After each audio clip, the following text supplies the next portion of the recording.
Good morning everybody. Today ay May 17. So kagabi nagloading kami Thursday para sa Masbate City. Last lap namin yun ng 3 lap summer race sa MRBC. So ngayon ang naiwang ibon dito ay mga stock bird. May young bird akong north pero iisa lang eh. And then some breeders na nilalagay ko dito pag hindi ko ginagamit.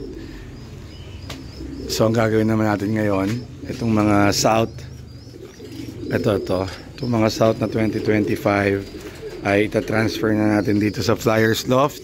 Alisin natin dyan yung stock bird at saka breeders.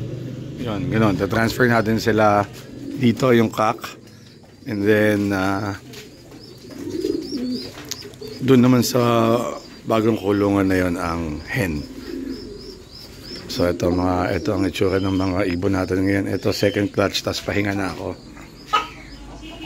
Second clutch, pahinga na ako dahil ang ipinaris ko this season ay 10 pairs. So lahat na ng breeders ko yon. Ayan. So tama na yan. Ayan. Tapos ugali ko, katapusan ng May magpaparis ako ulit para sa may mga ibang magkakasakit, gano'n. Yun lang, para may saksak yung young bird na singsing nila. Otherwise pag wala naman, edi okay na yun.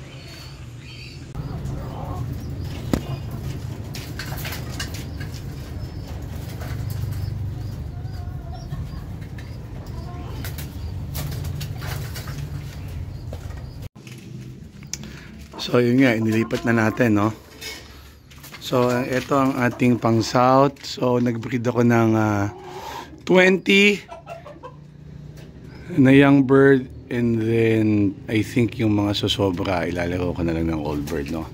So 3 pang wala dyan, 5 pang hindi kinakasaksak. Ayun, mga bagong iwawala natin for 2025. So yun na nga, no, nailipat na natin yung mga cock dito na stock bird at saka breeder.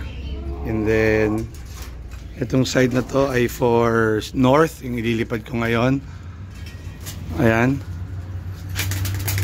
At kung may mga kakatapos ng summer, then yun, yung ating mga young bird. Yun na. So yun ang advantage pag madaming kulungan, no? Pwede mong i-rotate yung ibon mo and then hindi crowded. Ayan, no? So ito nangyari sa akin. Breeder sa gitna, tapos hiwalayan. Ayun, 2 dulo.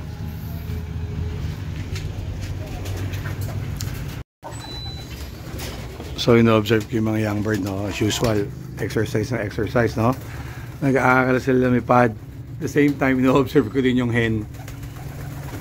Yung hen na yan, no? Ito yung sinusubukan niya eh. Siguro sabi ng hen, ano to? Sino to mga to?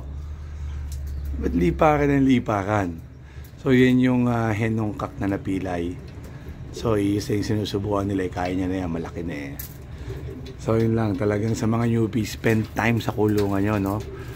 Bantayan nyo yung mga ibon nyo. When I say bantayan, tingnan yung signs ng weakness, and then observe nyo rin the way yung kanilang behavior, no? Ayan. So meron dyan mas makulit kaysa sa iba, meron dyan mas maamo kaysa sa iba. Yan, kilalanin nyo lang din yung ibon nyo. Yan, no, makukulit pa yan. So dito sila 1 week nakakulong dyan, and then saka ako sila i-viewing dito. So i-viewing sila for 1 or 2 weeks. Isasampa ko to, no, yung pang-viewing ko. So medyo matrabaho dahil up and down ako doon sa hagdan. Minsan na akong natumba dyan. Yan, may bago tayong aabangan.